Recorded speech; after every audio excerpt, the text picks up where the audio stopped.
Okay, good day students. I am Mr. Gayo, your mathematics teacher for this school year.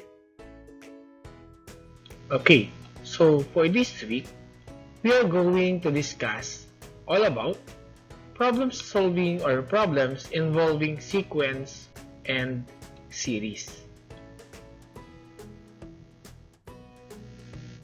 After going through this lesson, you are expected to demonstrate knowledge and skills related to sequence.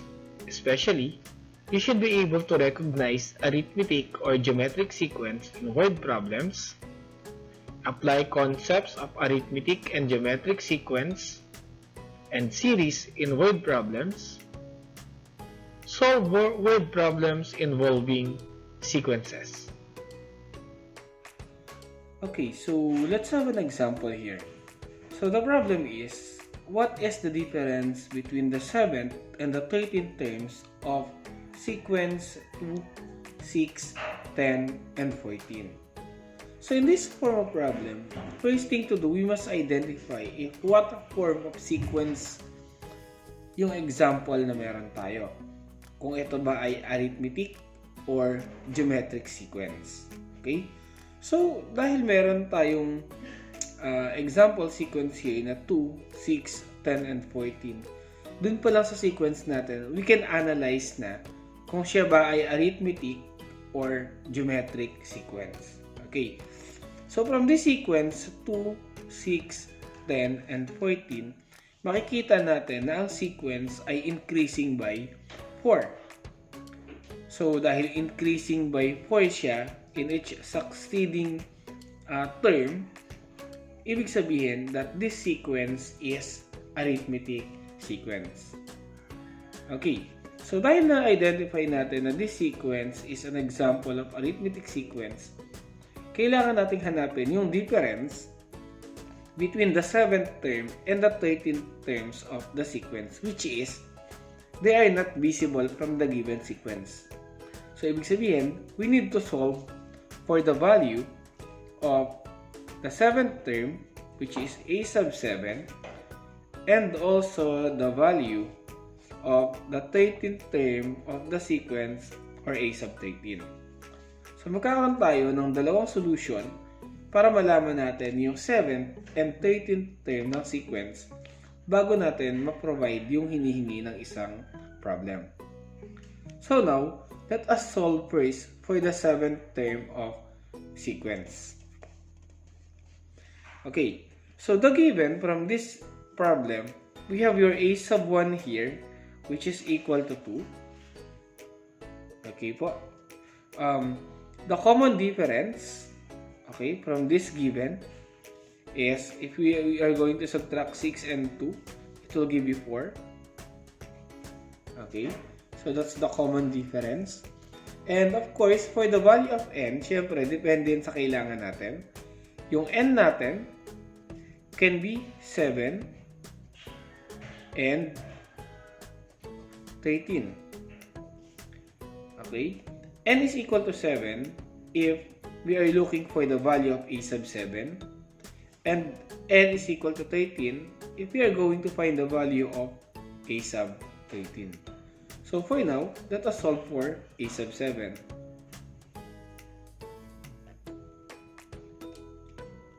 Solve for a sub 7.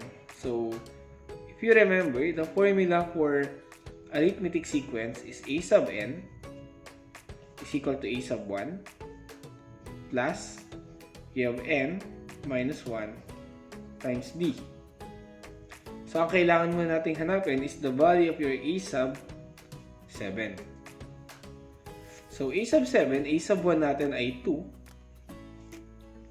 plus the number of terms is 7 minus 1 multiply to your common difference, which is equal to 4.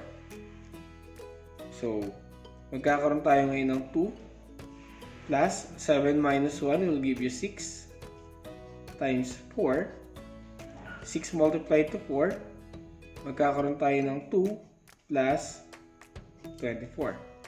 So in this case, the value of our a sub 7 is equal to 26. Okay. Pero hindi pa tayo tapos dyan because we need to solve also for the value of a sub 13. Okay? For a sub 13 naman, we have 2, okay, plus our n is 13 minus 1 times 4. Okay? So, magkakaroon tayo ngayon ng 2 plus, this is plus. Okay? 13 minus 1 will give you 12 times 4. So, magkakaroon tayo ngayon ng 2 plus 12 plus 4 will give you 48. And a sub 13 is equal to 50. Pero hindi pa sila yung final answer natin. Kasi, based from the given, we need to give the difference between a sub 13 and a sub 7. So, for the difference of a sub 13 minus a sub 7, na ang value ng ating a sub 13 ay 50, okay po, minus yung a sub 7 natin ay 26. So, the difference between a sub 13, okay, and a sub 7 will be 24.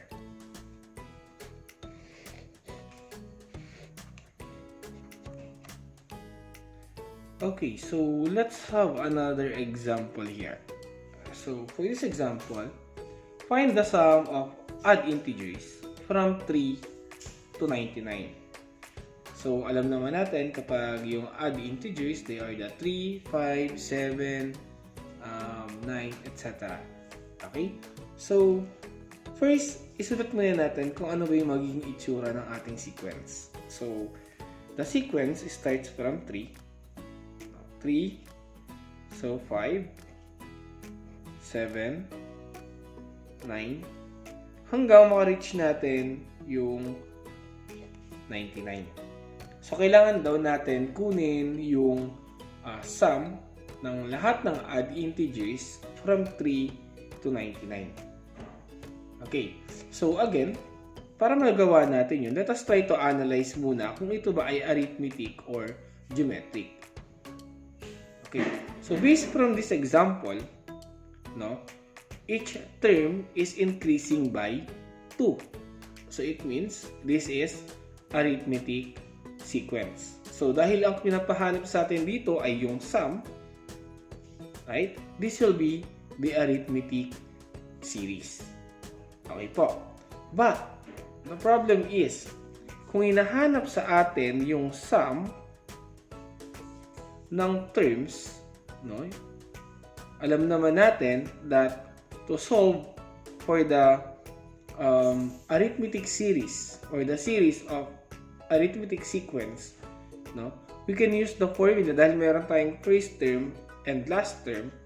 Ibig sabihin, we can use the formula of S sub n is equal to n over 2 multiplied by a sub 1 plus a sub n.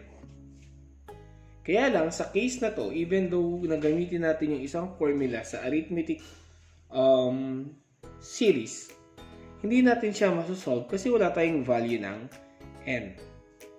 Okay. So, ibig sabihin, in the first place, kahit meron tayong given na a sub 1, which is equal to 3, at yung a sub n natin or yung last term natin na equal kay 99, at meron din tayong common difference which is equal kay 2, hindi pa rin natin mahanap yung sum ng sequence kung wala tayong value ng n. So, para makuha natin yung value ng n, gamitin natin yung formula ng arithmetic sequence which is a sub n is equal to a sub 1 plus we have n minus 1 times d. Na meron naman tayong value ng a sub n which is equal to 99, Okay? Equals, yung value ng a sub 1 natin, which is equal to 3, plus, hindi pa natin alam yung value ng n, minus 1.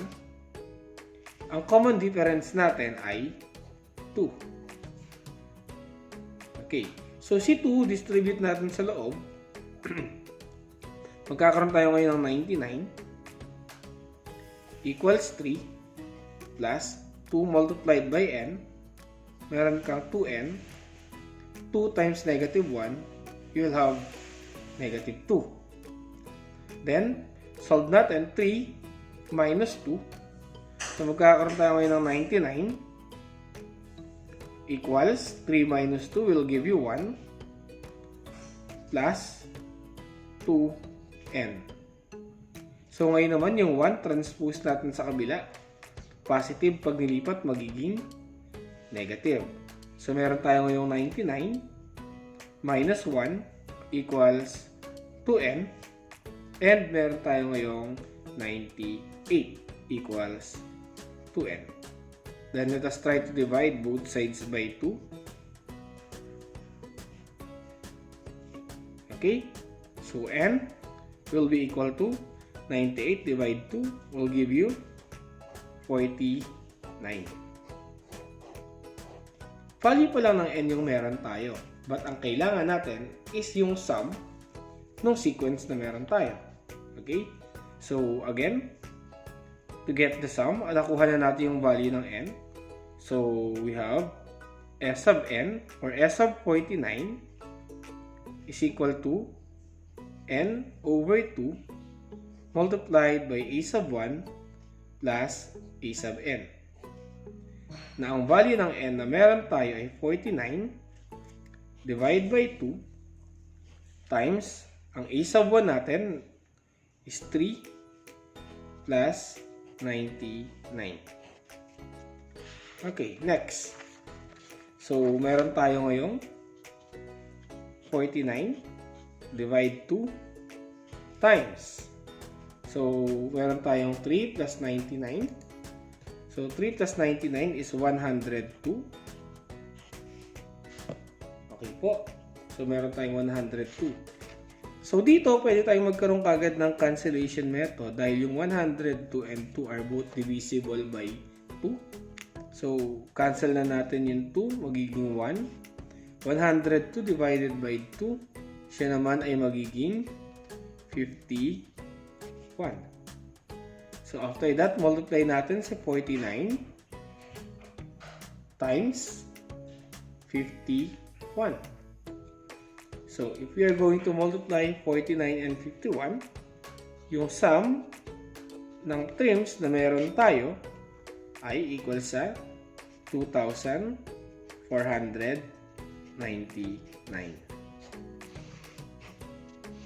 So, ibig sabihin, the sum of odd integers from 3 to 99 is 2,499.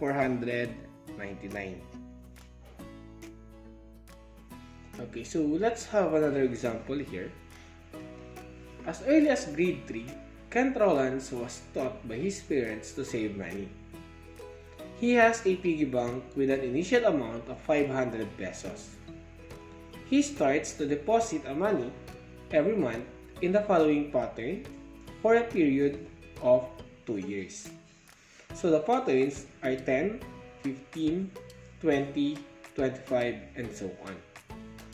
How much will be the total amount of money he has after 2 years? Okay. Now in this problem, it's all the problems in money, no, should be written dapat as always with peso sign or the currency symbol. Kung ano yung gagamitin nating currency sa isang uri ng problem. Okay. Now, so let us try to analyze if this is arithmetic or geometric.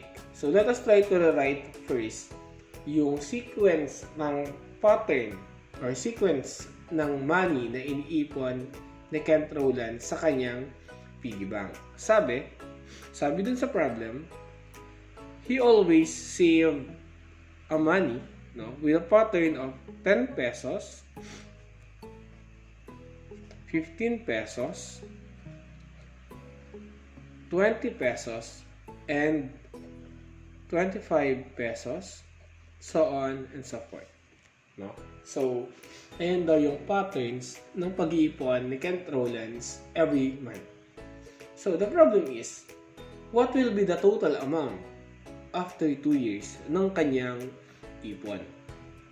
So, kung after 2 years and every month siyang naguhulog sa kanyang piggy bank, we can consider that the total number of terms ng kanyang pag-iipon for 2 years, we have 24 months. Okay? And the first term from this sequence is 10. So, analyze natin, ano ba siya? It is a arithmetic or geometric. So, from this form of sequence, it is a arithmetic form. So, sa arithmetic form, meron tayong natawag na common difference, no? If we are going to subtract 15 and 10, the common difference here is 5. Now, dahil ang hinahanap natin ay total, so ibig sabihin, we have the arithmetic series, no? Dahil meron lang din tayong first term, number of terms, and common ratio, we can use the formula of arithmetic series, which is S of n is equal to n over 2 multiplied by 2 times a sub 1 plus we have n minus 1 times b. So, ito yung gagamitin nating formula ng arithmetic series kasi wala naman tayong given last term. So, now let us try to substitute the value na meron tayo para mahanap natin yung total ng naipong pera ni Kent Rowlands for 2 years. So, n here, no, yung n natin ay 24. So, we have 24 over 2 multiplied by 2. A sub 1 natin ay 10 plus n natin ay 24 minus 1. Ang common difference na meron tayo ay 5. So, simplify natin pa isa-isa.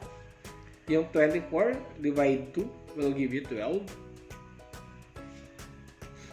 2 multiplied by 10 will give you 20. Plus 24 minus 1 will give you 23.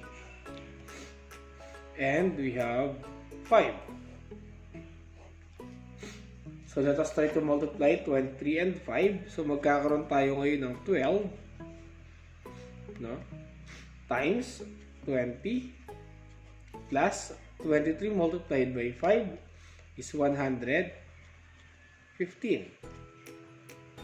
Okay. So, next. So, we have 20 plus 115. Magkakaroon tayo ngayon ng magkakaroon tayo ng 12 times 135. Okay, next. What will be the sum after 2 years or 24 months? So, meron tayo ngayong 12 multiplied by 135.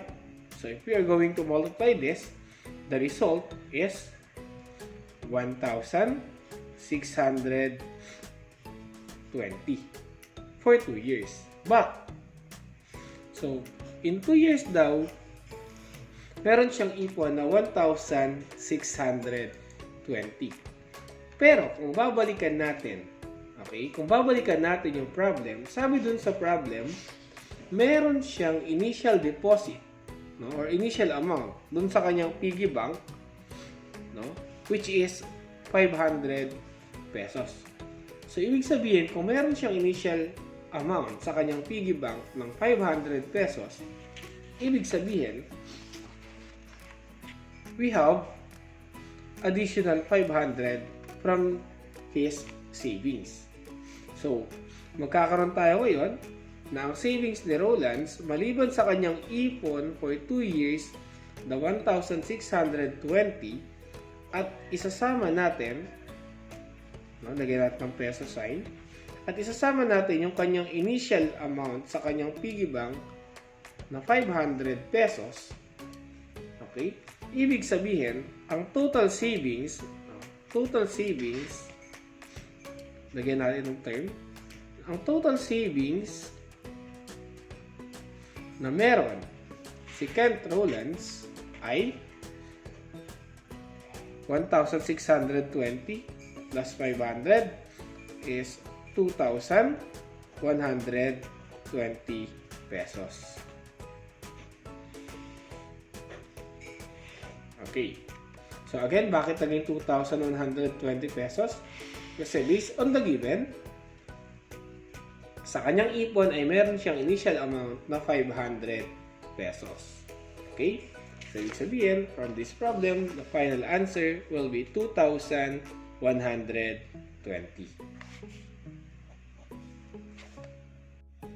Okay, so let's have another problem here.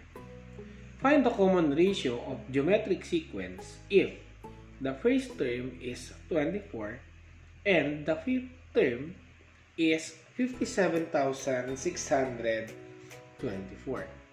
So, in this problem, ang hinahanap natin dito is the value ng ating common ratio. Okay?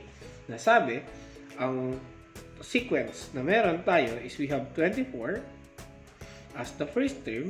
We don't know what is the value of second, third, and fourth. But we have the fifth term which is 57,624.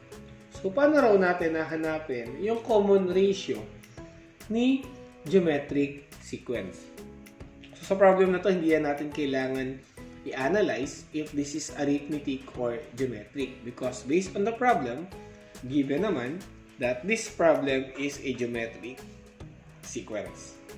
Okay. So, from this given, meron tayong value ng a sub 1 which is 24 at meron din tayong value ng a sub n or the last term which is 57,624. Okay? And we also have the value of n which is 5 and we don't have any values for our common ratio. So, gagawin lang natin. Okay? So, magkakaroon tayo. Of course, we need to use the formula of geometric sequence which is a sub n is equal to a sub 1 multiplied to r raised to n minus 1. Okay, so let us try to substitute the corresponding value. Your a sub n is 57,624.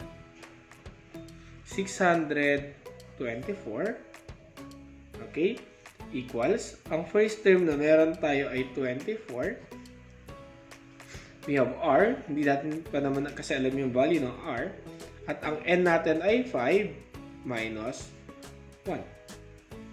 So, if we are going to subtract the exponent, magkakaroon tayo ng 57,624 equals 24 or 5 minus 1 raised to 4. So, after this, kailangan kasi natin yung value ng r. Let us try to divide both sides by 24. Okay? So, cancel natin yung 24. 24 divide 24 will give you 1. No? 57,624 divided by 24. Magkakaroon tayo ngayon ng r raised to 4 is equal to 2,401. So, dahil r lang yung kailangan natin at meron tayong raised to 4, kunin natin yung fourth root both sides. No? Kung meron kayong calculator, you can use calculator para mas madali kayo makapag-simplify ng ganitong klase ng problem. So, dahil fourth root yung kinukuha natin, cancel natin yung 4 na exponent kay r. Ang matitira na lang ay r. And the fourth root of 2,401, if you're using to use your calculator, so the fourth root of 2,401 will give you 7.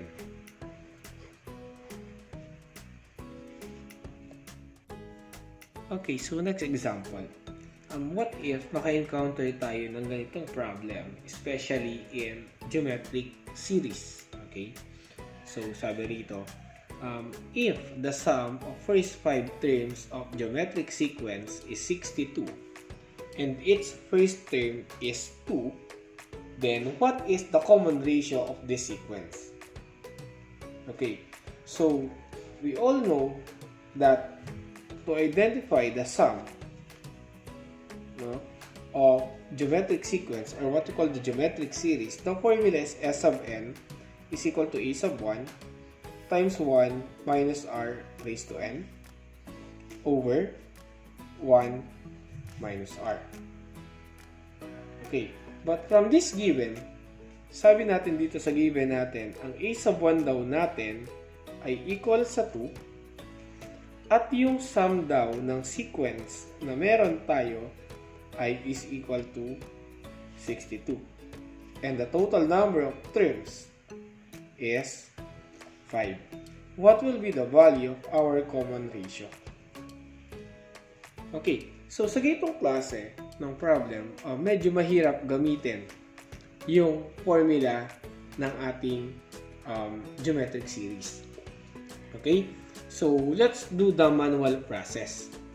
So para kasi makuha, if we remember, para makuha natin yung sum ng sequence, ang kailangan lang natin is to add the first 5 terms ng sequence na meron tayo. So, syempre kung first 5 terms, we have a sub 1 plus, so dahil ito ay geometric sequence, ito yung first term natin. So, i-plus natin yung second term. Yung second term natin na a sub 1 times r. That will be the second term. Now, if you remember, para makuha yung next term, just simply multiply the common ratio. Plus, so mag-i-increase lang naman yan. The third term is a sub 1. Yung r natin, magiging dalawa na, or r squared. Plus, yung a sub 1 natin, yung r natin, magiging 3 na, or r cubed. Plus, so ilang term tayo? 1, 2, 3, 4. Sabi ka sa first 5 terms. Plus, a sub 1, yung r natin magiging 4 na, or r raised to 4. Okay, so mapapansin natin, we have common factors from this given, which is a sub 1. So, ilabas natin yung a sub 1 dun sa sequence na meron tayo. So, pag nilabas natin yung a sub 1, we have s sub n. So, ang a sub 1 natin, so we have a sub 1. So, dahil a sub 1 divided by a sub 1, magiging 1 plus r plus meron tayong r squared plus r cubed plus r raised to 4. So, nilabas lang natin yung common factor na a sub 1 dun sa ating sequence. Ngayon, substitute natin yung value. Yung sum daw ng sequence na meron tayo ay 62. Ang first term daw natin ay 2. But still, wala tayong value ng ating common ratio. So, copy lang natin siya. R squared, r cubed, r raised to 4. So, divide natin both sides by 2 para matanggal na. So, divide natin by 2. This will become 31. Okay, pakita natin. So, 31 is equal to 1 plus r squared plus r cubed plus r raised to 4. Yung 1 natin, transpose natin sa kabila. So, positive pag nilipat, magiging negative. So, magkakaroon tayo ng 31 minus 1 equals, arrange natin to from highest to lowest. R raised to 4, r cubed, r squared, plus r. Okay. So, 31 minus 1 will give you 30. So, we have 30, r raised to 4, plus r cubed, plus r squared, plus r. Okay? So, then, apply natin dito yung naging knowledge nyo noon sa inyong lower year about factoring. So, magkaroon tayo ng dalawang group. This will be your first group and this will be your second group. Okay. So, dahil meron ta kayong dalawang group, no, kunin natin yung common factor na meron kayo. So, we have 30 here. So, dito, para madali lang, na yung common factor na pwede nyo kunin dito is yung mas maliit na exponent. So, meron kayong r cube times. Okay? So, dahil binawasan ito ng tatlo, r na lang yung matitira. R cube, divide r cube, magiging 1. Plus, okay, yung common factor, yung may mababang exponent, which is r. So, mababawasan to ng isa. Okay, so r squared divide r will give you r. Then r divide r will give you 1. Okay, so next. Next natin, kunin natin yung common factor dun sa right side. Ano ba yung parehas na meron tayo? Okay, so dun sa right side, parehas tayong may r plus 1. So we have 30 here. Ang parehas na meron tayo r plus 1. Ang natira ay yung r cube plus r. So kopyahin natin siya. R cube plus r. Okay, tapos na ba? So hindi pa rin tayo tapos. So dito kasi yung r cube saka r, pwede po natin siyang i-factor. No, yung pinakamababang exponent, which is r, pwede tayo magkaroon ngayon ng r plus 1. Then, common factor nila ay r. So, r cubed divide r squared na lang. Then, r divide r, magiging 1. So, 30. So, i-rewrite natin siya into ascending order. Okay po. So, dito tayo.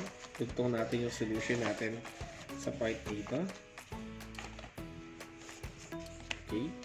So, dugtong natin yung solution. Para mas maayos tignan. Okay. So, meron tayo ngayong 30 equals, ayusin natin siya. We have r. Okay. R plus 1 r squared plus 1. Okay, this is ascending form. Ngayon naman, ano yung gagawin natin sa left side? Yung left side natin, kukunin natin yung tinatawag nating prime factorization.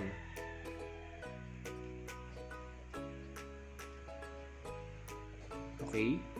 So, alam naman natin kapag sinabi nating prime factor, those are the numbers that only divisible by itself. So, ano-ano ba yung mga prime factor na meron sa 30?